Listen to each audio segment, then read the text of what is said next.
A pessoa, quando for limpar a bunda, não pode jogar o papel de qualquer jeito no lixo. Eu faço assim, ó, dobro como se fosse um bem casado. Né? Por exemplo, a pessoa que chega, não sabe que aquele é um cesto de papel cagado, é capaz de pegar um papelzinho daquele meu que eu limpei a bunda, limpa a boca, que não aparece merda nenhuma, cara. Fica tudo escondidinho, direitinho. Né? Olha, a pessoa que chega lá em casa, abriu o cesto do papel, se só fosse eu, ia pensar que era bem casado que tinha dentro. Né? Encerra o depoimento.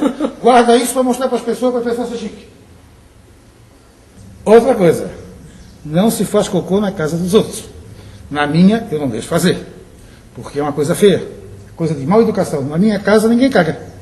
Né? Moro perto do shopping, deu vontade de fazer cocô, pede para mim, vai cagar no shopping.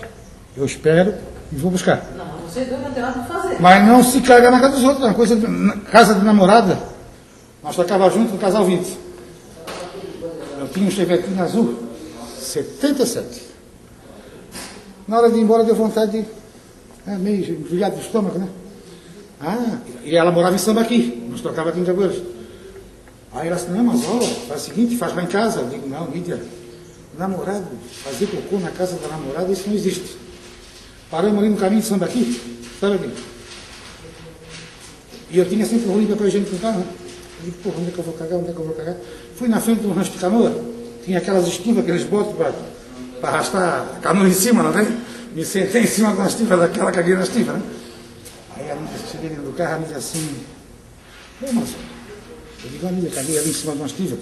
Rapaz, os pescadores amanhã quando for botar o barco na água, vai cagar a canoa dos caras tudo embaixo, cara.